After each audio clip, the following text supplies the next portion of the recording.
sweat. 5 seconds. Today on Super Soul Sunday, more conversation with best-selling author Dr. Brené Brown. I saw all your Facebook posts. I know you know. This is good stuff, Super Soulers. She reveals the secrets of happy people. Wholehearted people, men and women who are all in. And she sheds light on a taboo topic rarely spoken about, shame. I think shame is lethal, and I think we are swimming in it deep. So deep that Brené believes it's at the core of our biggest struggles. This is gonna freak you out. Shame highly correlated with addiction, eating disorders, bullying, and aggression. How you can stop shame in its tracks. Damn, that is good. Plus, Brené Brown's parenting manifesto, calling all parents. You need to hear this. It could transform your family. I don't know if I can read it without crying. Get ready for a joy-filled hour, jam-packed with a lot of ahas. You are an aha verifier. And a glimpse into what wholehearted living looks like on a farm. In this week's Super Soul original short, Holy cow. That was really something. Super Soul Sunday starts right now. I wanted a place for people to go every Sunday to wake up. Thought-provoking, Oh, you couldn't have said that better. eye-opening, and inspiring. This is my favorite thing to talk about. This'll lift you right on up. It's food for your soul. Every single Sunday. This is Super Soul Sunday. Last time Brené was here, we had an eye-opening, aha-filled conversation about her best-selling book, Daring Greatly. We have to dare greatly and do another show. That's it. I'll be right here. Okay. I saw all of your tweets and Facebook postings, and I know that you too learned so much about a fulfilling life that takes courage, risk-taking, and Brené says a willingness to be vulnerable. You can't get to courage without walking through vulnerability, period. Back in 2010, Brené did just that. She used her personal spiritual awakening as the inspiration for a lecture that went viral with more than 8.5 million views. In her book, Daring Greatly, Brené Brown has a top 10 to-do list of what it takes to be a wholehearted person, a person who believes in their worthiness and is resilient to shame. Last time Brené and I talked, we got through 5 of the guideposts. Cultivating authenticity, letting go of what people think. Cultivating self-compassion, letting go of perfectionism. Cultivating a resilient spirit, letting go of numbing and powerlessness. Cultivating gratitude and joy, letting go of scarcity and fear of the dark. Cultivating intuition and trusting faith, letting go of the need to be certain. This is why I wanted to do a second show. First of all, couldn't get it all in the first show, but we have to talk about shame and how it rules our existence. And we have to talk about shame and fear and how the two of those work together. And I want to finish today with the remaining 5 ways, principles of wholeheartedness. You say cultivating creativity and letting go of comparison. Yeah. I never thought of it that way. Creativity has to be cultivated. It does. Yes. And I thought before the breakdown spiritual awakening, if you would have called and said, hey, do you want to go to a painting class or scrapbook? I would be like, that's cute. No. That's sweet. Yeah, that's neat. You go do your ART, because Yes. I got a JOB.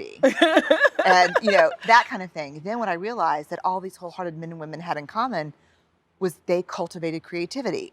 Painting, photography, rebuilding engines, cooking, they did something creative. And then it became very clear to me in the data, this. Unused creativity is not benign. What is it? It metastasizes. It turns into grief, rage, judgment, sorrow, shame. Wow. But we are divine beings and we are by nature creative. Wow. And it gets lost along the way. It gets shamed out of us. It gets, I've watched it with my kids. Unused creativity isn't benign. No. It gets metastasized. It does. It's dangerous. It also goes back to what we talked about in the first show about gratitude and joy. Yes. Yes. Also has to be cultivated. It has to be cultivated. Okay. Cultivating play and rest. Oh, I don't do that. I don't either. I don't do that. I didn't even know what it was when I saw it. Yeah. So I Google adult play, which is a horrible idea. It was like whack-a-mole porn sites. And I find out that there's all these researchers, Stuart Brown, about the importance of play. And you know what his first definition is of play? What? Time spent without purpose. Wow. I call that an anxiety attack. Yes, I do too. I mean, I was homesick with the flu and I was like, okay, you can give yourself this day, but no, I need to be reading, I need to catch up on this, I need to do this. And so I'll surround myself with all my things in bed and I'll do, I really have got to learn how to do that better. I'm learning, but it's super hard. It's really super hard. I feel got like shame gremlins. Yes, shame gremlins come up like a whole day is, what have you done? It's 4 o'clock. What have you accomplished? Yeah. And sometimes I got complicated shame gremlins because sometimes I think if I were really skinny, I could play, but I need to always be proving that I'm a hard worker. Yeah. Well, I said to somebody the other day, I love a rainy day. And they said, oh, well, I like rainy days too. I say, yeah, because, you know, sunny days, too much expectation. Sunny days are too demanding. Oh, yeah, no, yeah. I feel like I gotta go out, I gotta have a picnic, Me I too. gotta bike ride. Yeah, I gotta do it, yeah. I love a rainy day. Me too. Takes the pressure off. Cultivating calm and stillness, letting go of anxiety as a lifestyle. Does that mean giving yourself quiet time every day? No. No. It means learning how to be calm. Calm is a practice. Like, I'm nouveau calm. Like, I've learned how to be calm. I am. Like, you know what calm people do? What? They have things in common. They're breathers. Yeah. So if you came up to me and said, hey, did you hear the new news? Calm people go, And then they take it in. yeah, then they go, tell me. Like, what do you mean they said this? Who's they? They ask questions, they breathe. And then their big question is, do I have enough data to freak out? And will freaking out be helpful? Wow. So now I just practice. It's a practice. Like all good things we want to be easy. Yes. They're a practice. Yes. Yeah. Cultivating meaningful work, letting go of self-doubt and supposed tos. You got to do something you love. And if you're lucky enough to do something you love that pays the bills, that's awesome. But there are a lot of people who have really found wholeheartedness by, maybe I'm a CPA during the day, but at night I make jewelry and I sell it on Etsy. And or I'm a candle maker, or I write poetry. We got to find something meaningful about what we produce. And I guess, you know, Otherwise, your life has none. it's really hard to find purpose. Yeah, absolutely. Cultivating laughter, song, and dance. I love this one. I hated that one. I love this one. In fact, my doctoral students called me out. I sent the book in without that in there. And they said, where's laughter, song, and dance? I'm like, dude, I am already pushing the limits as an academic. I cannot include like, hoo-hoo-hoo, you know, laughter, song, and dance. And they're like, it's the data. You have no choice.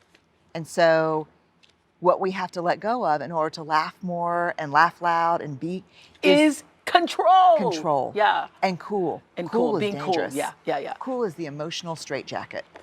Wow. It's just, yeah, and I don't like to be silly or awkward or uncool. And so what most of us do is we get to the point where we never do anything that we're not already good at, and we don't laugh too loud or dance too crazy, you know, and that stuff's soulful and important. Yeah. Yeah. Coming up, I think shame is lethal. I think shame is deadly. And I think we are swimming in it deep. we're diving in, people, to help ourselves get to the bottom of our shame. Super Soul Sunday. We'll be right back.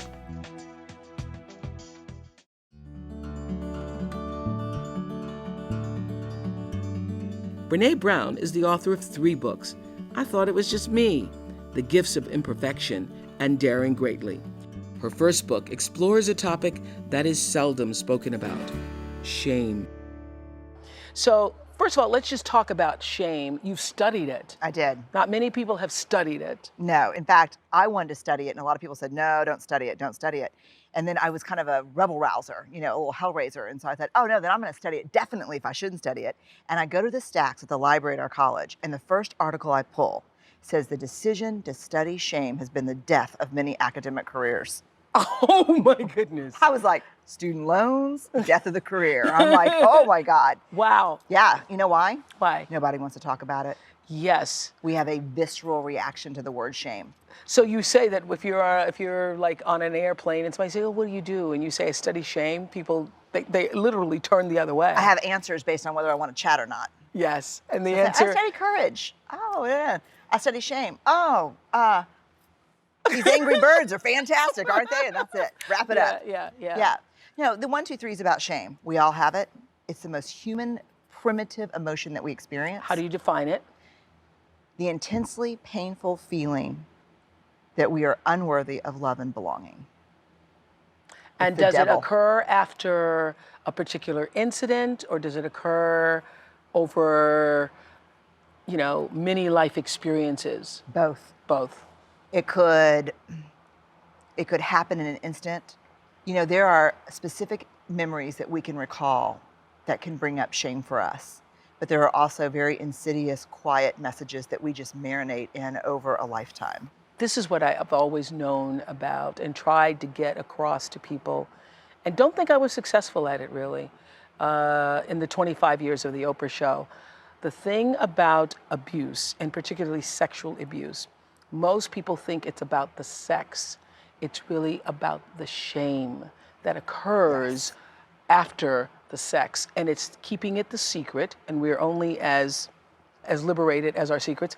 And the secret creates the shame, and you end up feeling like you're a bad person. And it's the shame that damages your life. The actual act itself, people can get over that, but it's the shame that you carry with it.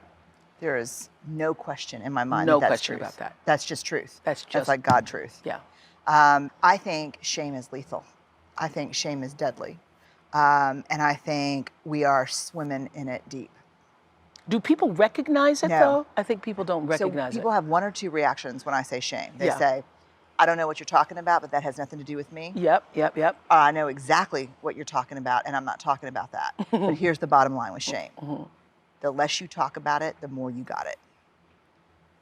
Shame needs 3 things to grow exponentially in our lives: secrecy, silence, and judgment. Yeah. So you put shame in a petri dish, Yeah. and you douse it with a little secrecy, a little silence, and a little judgment. It grows exponentially. It will creep into every corner and crevice of your life. And shape all of your... Shape everything. Shape everything. The way you think, the way you think about yourself, the way you think about other people, the way you Everything. interact with other people, what you do, the choices you make, who you marry, all of it. Yeah. You put the same amount of shame in a petri dish, and you douse it with empathy.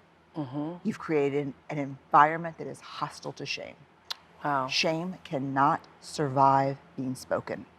It cannot survive empathy.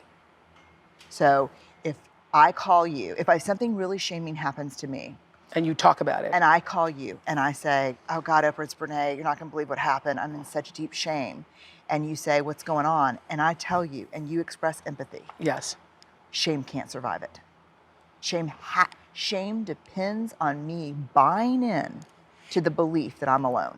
I have a good friend, Robert Hilliker, who I work with, and he's a therapist, and he always says, hey, keep the shadow up here, because it can only take you down from behind. Whoa, that's good. Yeah. We talked about our shadows a lot when author Debbie Ford appeared on SuperSoul Sunday. First identified by psychiatrist Carl Jung, the shadow is the part of ourselves that we try to hide. But our shadows tend to creep into our lives, haunting us until they are confronted directly. It's not about getting rid of the darkness or the pain or the events that happen to us, but it's about bringing the light in and making the shadow light instead of having it use us. Yeah. Keep the shadow up here. In front of you, Yes. because it can only take you down from behind. Wow. And so, When you're hiding it and when you're That's not right. letting it up front. Yeah. do you remember that? Of course, you remember that episode that you did where you talked about men and sexual abuse. Oh, And you yeah, had with the men 200 men yeah, and the standing up. Stand up. Yeah. There are 200 men standing in our studio audience right now. Each one is holding a picture of themselves at the age when they say they were first sexually abused. Like as someone who studies shame, I just wept uncontrollably. I can't even think about it without, What it took for those men What to it stand there took, and do right. that. Yeah. that knows no race, no gender, no socioeconomic status. Yeah. It doesn't hang out on one side of the railroad track. Absolutely. Yeah, so we got to talk about shame. And you know what's so important? I've never talked about this in public before. but this is the perfect place to do it. One of the most dangerous things I think about shame is this idea of what I call comparative suffering. That it came to me in a day when I was teaching a class, and I teach a class on shame, and it's all graduate students, it's great. And someone raised their hand and said, I can't talk about my shame in here because, you know, I'm going through a divorce, but I know Susan, you know, just lost a child.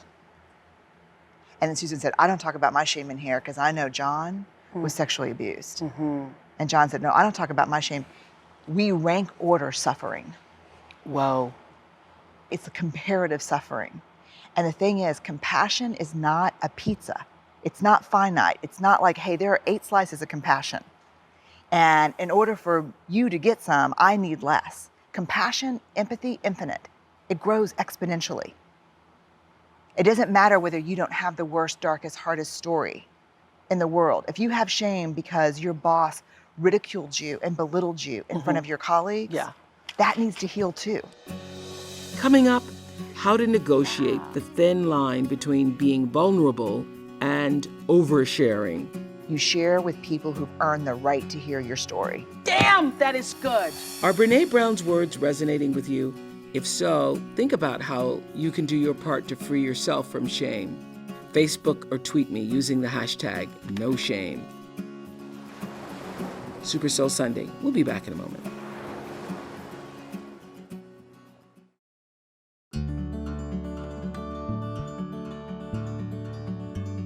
This is what I love. This is in the Gifts of Imperfection, which I think, you know, I read this first, but I think you really should read this first. I think that's a better order. Yes. Yes, the gifts of imperfection. Read this and then read daring that. greatly. Because Yeah. you're like, oh, I want to embrace these gifts and these things. Yeah. And then I'm like, dude, you're going to need some vulnerability. Yeah. In her second book, The Gifts of Imperfection, Brené says we need to look before we take the vulnerability leap and choose carefully who we open up to.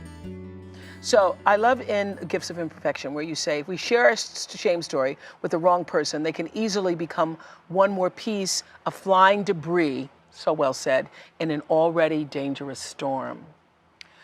We want solid connection in a situation like this, something akin to a sturdy tree firmly planted in the ground. We definitely want to avoid the following. The friend who hears the story and actually feels shame for you, she gasps and confirms how horrified you should be, then there's awkward silence. Oh, yeah. Then you have to make her feel better. Oh, yeah. Yeah. Have you ever had that happen? Oh my goodness, where you're like, yeah. Oh, so now God. you have to now put Yeah. your shingle out for that person. Yeah. Yeah, now I'm still in shame and I'm one less friend down. I'm like, and you're gone.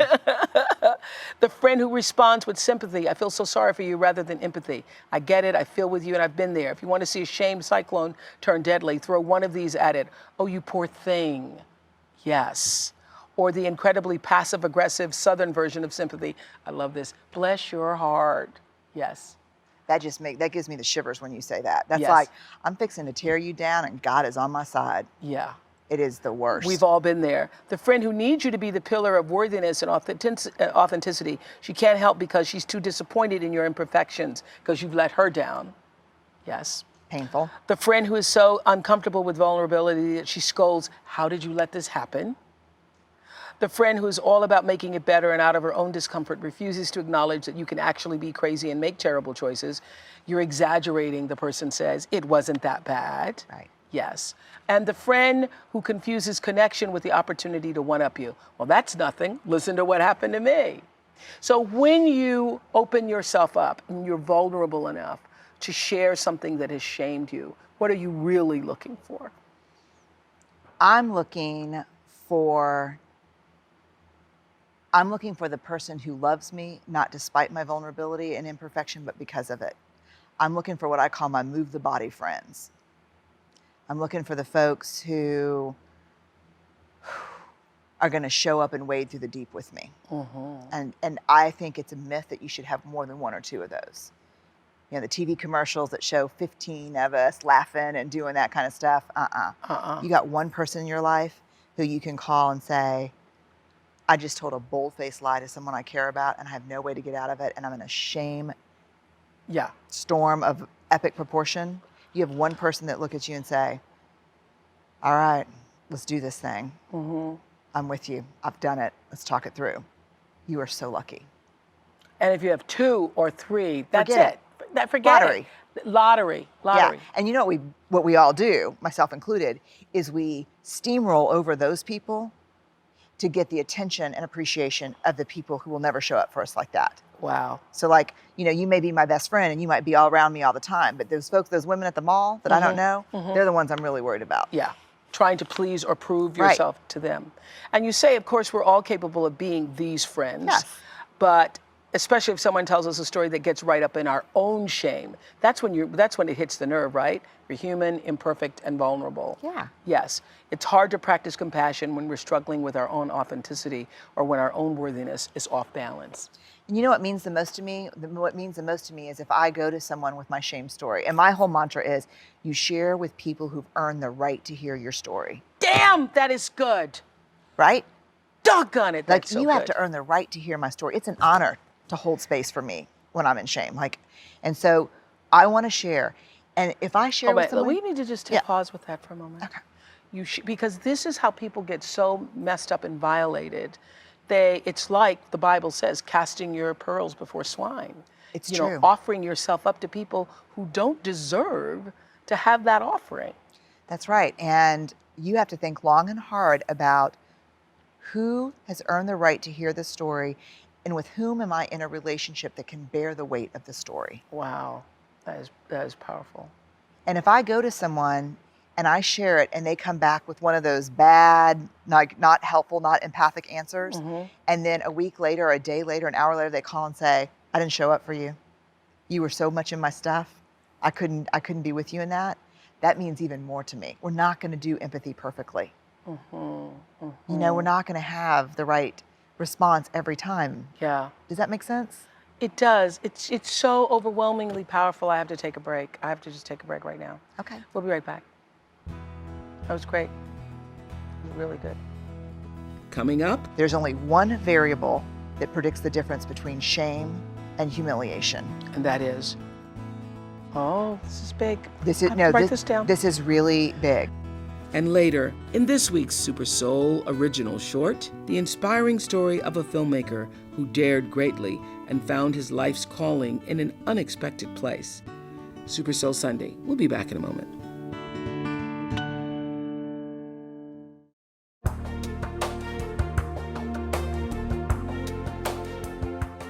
When we left off, Brené and I were talking about how to deal with and begin to unpack our feelings of shame. They can be buried really deep. I know awareness is huge for everything, but how do you, if you don't even know that you're carrying the shame, which I know, you know, there's going to be such a huge reaction to you being here because people are going to hear this and know that you're talking exactly to them and about them. How do you unpack it? Well, I think one of the biggest unpacking pieces is to get clear about the difference between shame and guilt. Really? And the difference between shame and guilt is the difference between I am bad and I did something bad. So let me give you an example. I drink too much on Thursday night. I'm so hungover Friday that I get to work, I miss a meeting, and my self-talk is, God, I'm an idiot. I'm such a loser. Shame. I'm an idiot. I'm a loser. Same scenario, I get to work, but my self-talk is, that was a really stupid thing to do. I wasn't thinking. So the focus on self versus the focus on behavior. Is this linguistics? Is this a pet peeve? What's the deal? This is serious. We measure shame and guilt in people by how they talk to themselves. What are the messages? How do they speak to themselves? Shame, this is gonna freak you out. Okay. Highly correlated with addiction, depression, eating disorders, violence, bullying, and aggression. Guilt, inversely correlated with those. People who are able to really change the self-talk and believe it have far better outcomes on all those measures. The pushback is, I don't get the difference between shame and guilt. So the difference between shame and guilt is, let me ask you something. If you hurt my feelings, would you be willing to say, I'm sorry, I made a mistake? I'm so sorry.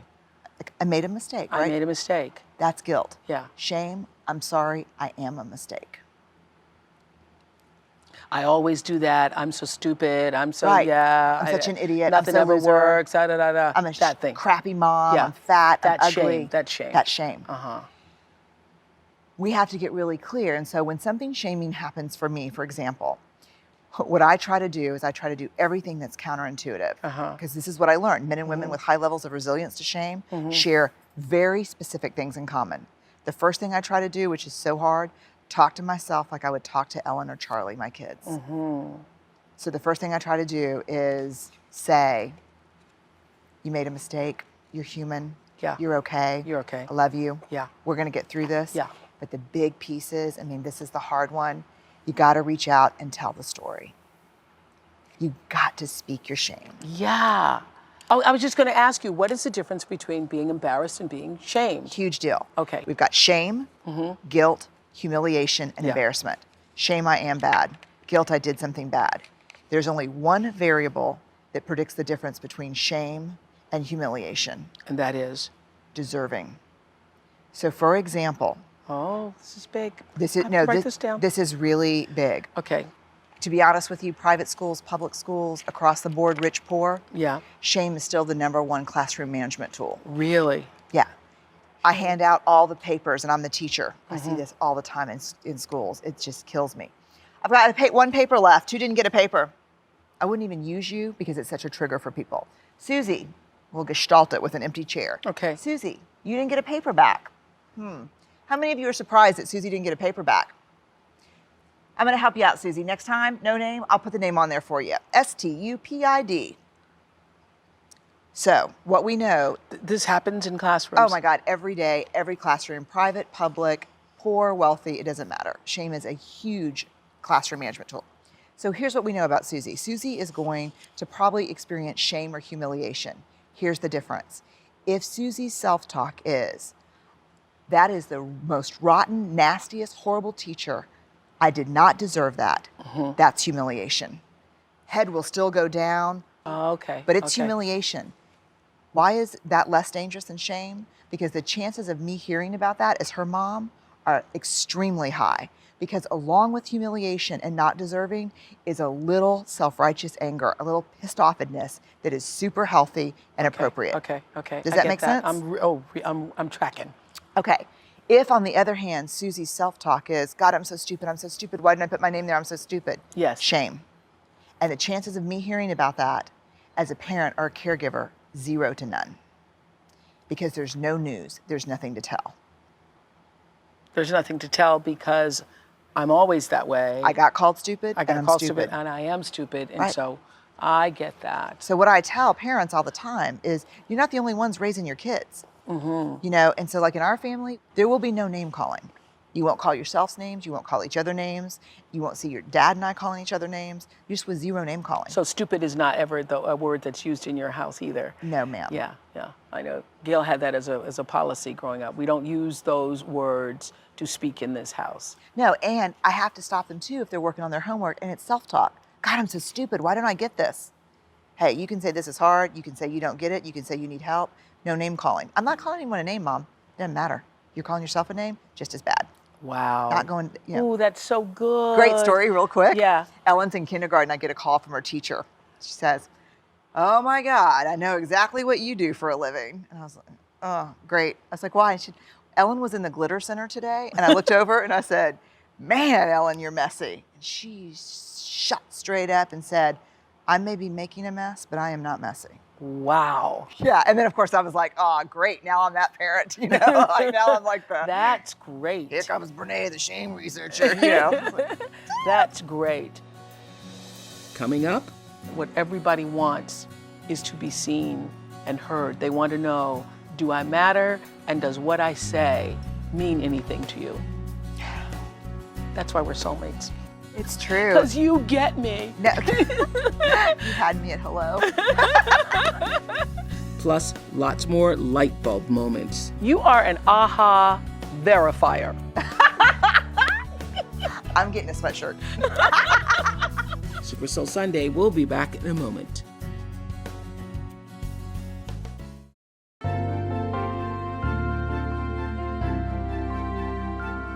Maya has said to me for years, Dr. Angelo has said for years about how words are almost tactile and how they attach themselves, not just to us, but to the furniture in the house and the things in the room, and that how words carry such powerful meaning that it lasts. So what you're saying, that if you label yourself that, if you have done that to yourself, as if you labeled yourself as stupid or labeled yourself as messy, or Yes. as that tape then gets replayed over and over and over and over in life. Oh my God. Let me tell you one thing I've learned from my research that I am so clear on, that I just believe it in my bones. Love and belonging, irreducible needs of men, women, and children. In the absence of love and belonging, there will always be suffering. Period. In the absence of Always. love and belonging, there will always be suffering. Always. So when people say all the time, you know, why does God let this happen? Why did God let that happen to those children? Why does God let people starve? I always say, God is always available to us, is there, is here all the time, is always waiting on you. And people don't suffer because of God. People suffer because of people, because of our absence of allowing the Spirit of God to flow through us. Is Preach. that not the preach? Is that not Preach. Hello? Is that not the truth? No, it's true. I mean, I think when those things happen, God weeps right alongside of us.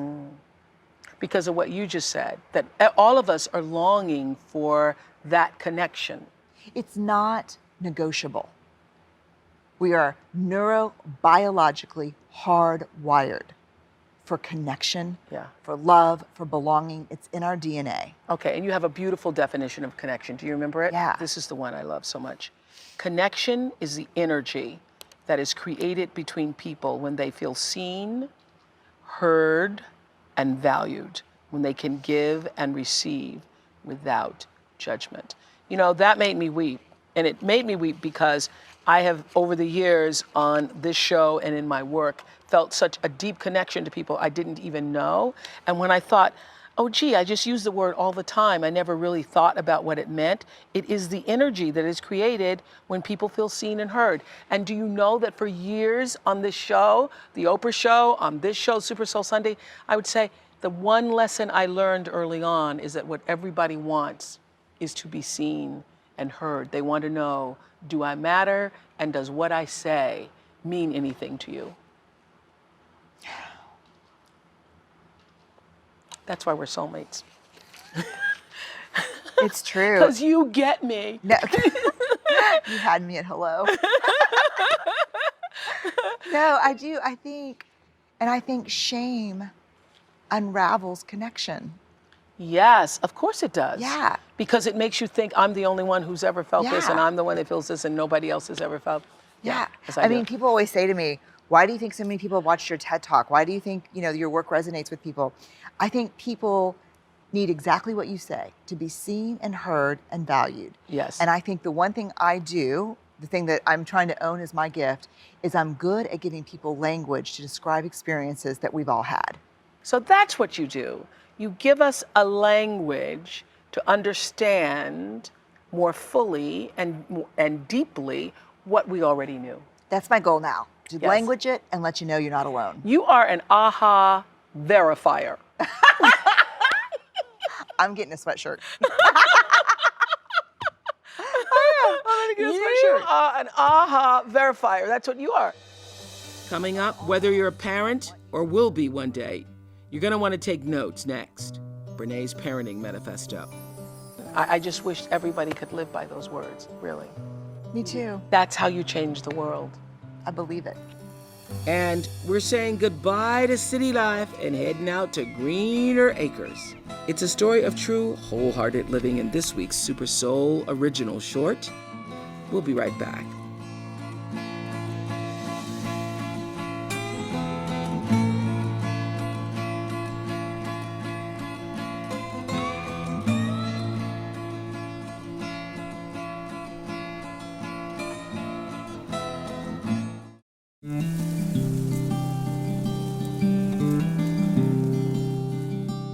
Family dynamics are a big part of Brené Brown's work. Brené met her husband Steve when they were both 21. They married and settled in Houston and have 2 children, Ellen and Charlie. One of the things I think is the most moving here, and I want everybody to know that we're going to have it on Oprah.com, is the Wholehearted Parenting Manifesto. I mean, because what's so great about all of this information, it's great to be able to use for yourself, but I just think how wonderful to be able to raise your kids this way. So can you read the Parenting Manifesto? I can. Yes. I don't know if I can read it without crying Yeah, because well. I'm away from my kids. But okay. And this is, every home has to have its own manifesto. Yeah. If you don't, then your home is operating under, confusion and chaos and whatever. And maybe you have a manifesto that hasn't been spoken, but I love this for people to sort of incorporate as their own and adjust as they will. But Above all else, I want you to know that you are loved and lovable. you're saying this to your children? Yes. Okay. You will learn this from my words and my actions. The lessons on love are in how I treat you and how I treat myself. I want you to engage with the world from a place of worthiness. You will learn that you are worthy of love, belonging, and joy every time you see me practice self-compassion and embrace Yes. my own imperfections. Yes. We will practice courage in our family by showing up, letting ourselves be seen, and honoring vulnerability. We'll share our stories of struggle and strength. There will always be room in our home for both. We will teach you compassion by practicing compassion with ourselves first, then with each other. I want you to know joy, so together we'll practice gratitude. I want you to feel joy, so together we'll learn how to be vulnerable. Together we'll cry and face fear and grief. I will want to take away your pain, but instead I will sit with you and teach you how to feel it. Oh, I'm gonna cry right now. We all want a mother like that, and a dad. Wow. Steve, hello. We will laugh and sing and dance and create. We will always have permission to be ourselves with each other, no matter what. You will always belong here. Okay. As you begin your wholehearted journey, the greatest gift that I can give to you is to live in love with my whole heart and to dare greatly. I will not teach or love or show you anything perfectly, but I will let you see me, and I will always hold sacred the gift of seeing you, truly, deeply seeing you. I wish for every parent in the world to go to Oprah.com, get that book, put that on their, wherever in your house, in your kitchen. I just wish everybody could live by those words, really. Me too. That's how you change the world. I believe it. That's really what we're all looking for, is the validation to know that we were seen and that we were heard. It's been an honor to share this space with you. Oh, Just an God, I honor. feel the same way. I just feel like like I've just known you my whole I life. feel like there'll be many more. Okay, thank you. Cry me a river.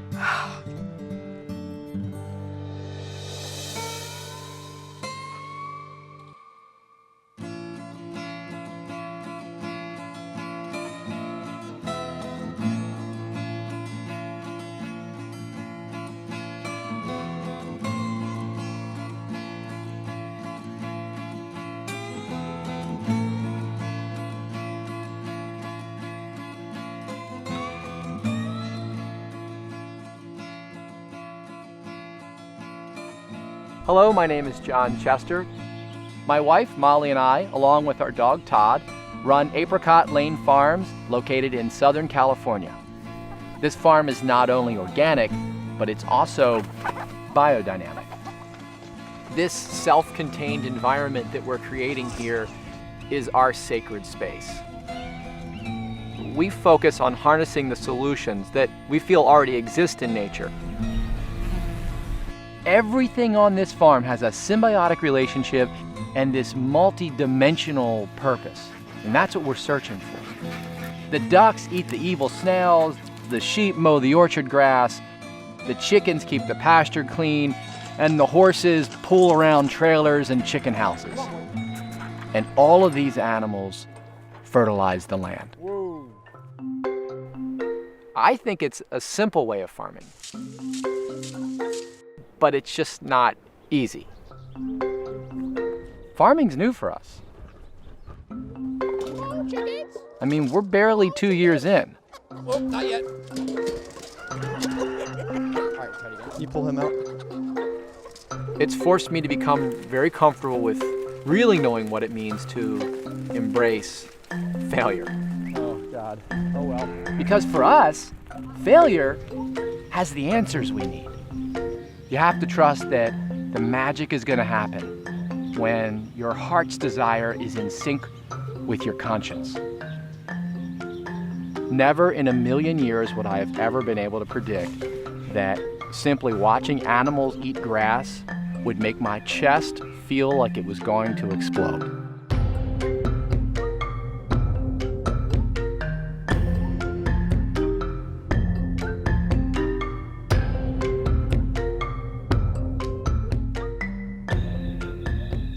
Farming is teaching me just how incredibly intelligent nature is. That alone is comforting.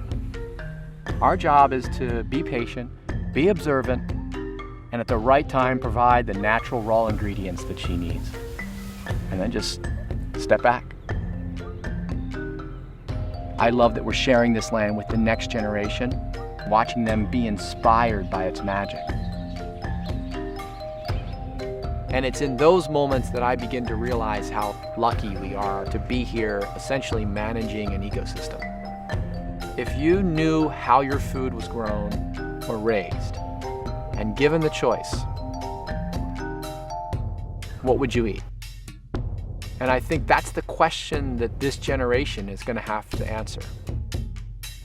Wendell Berry once said that under the pavement, the dirt is dreaming of grass.